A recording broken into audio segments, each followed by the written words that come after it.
కొరువింద గింజ తన కింద ఉన్న నలుపును మాత్రం చూపించదంటారు. ఇప్పుడు మన ఎల్లో మీడియా కూడా అంతే.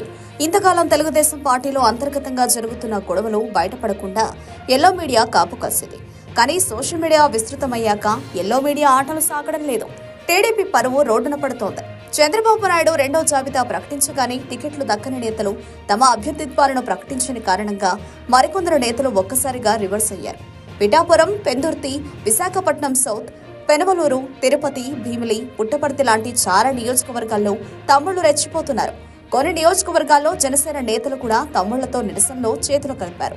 పిఠాపురం టీడీపీ టికెట్ ఆశించి భంగపడ్డ మాజీ ఎమ్మెల్యే వర్మ మద్దతుదారులు రెచ్చిపోయారు. పార్టీ జెండాలను, బ్యానర్లను రోడ్డున పడేసి తగలబెట్టారు. రాబోయే ఎన్నికల్లో తాను ఇండిపెండెంట్ గా పోటీ చేస్తానని వర్మ గతంలోనే ప్రకటించిన విషయం తెలిసిందే. తాజాగా తాను పిఠాపురంలో పోటీ చేయబోతున్నట్లు పవన్ ప్రకటించారు. పవన్ ప్రకటనతోనే నియోజకవర్గంలో వర్మ మద్దతుదారులు రెచ్చిపోతున్నారు. వర్మ గనుక పోటీలో ఉంటే పవన్ గెలుపు కష్టమే.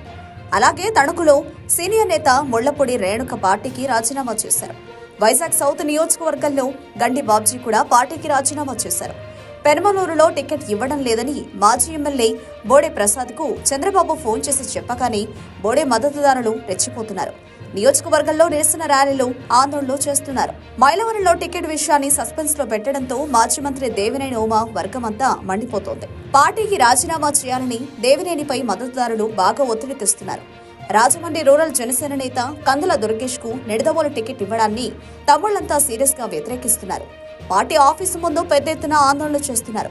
పెందుర్తిలో టికెట్ ఇవ్వకపోవడంపై మాజీ మంత్రి బండారు సత్యనారాయణమూర్తి మద్దతుదారులు గోలగోల చేస్తున్నారు. వైసీపీ చిత్తూరు ఎమ్మెల్యే ఆరణి శ్రీనివాసులకు జనసేన తిరుపతిలో టికెట్ ఇవ్వడాన్ని రెండు పార్టీల నేతలు పెద్ద ఎత్తున ఆందోళన చేస్తున్నారు. ఆరణిని తిరుపతిలోకి అడుగుపెట్టనిచ్చేది లేదని టీడీపీ ప్లస్ జనసేన నేతలు అల్టిమేటం జారీ చేయడం విచిత్రం.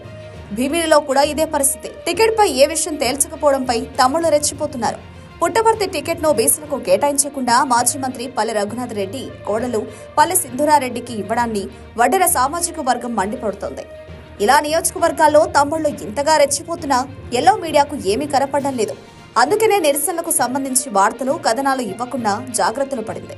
అయితే ఇక్కడ గమనించాల్సిన విషయం ఏంటంటే ఎల్లో మీడియా చేయని, దాచేస్తున్న నిజాలను సోషల్ మీడియా జనాలందరికీ ఎప్పటికప్పుడు చేరవేస్తోంది.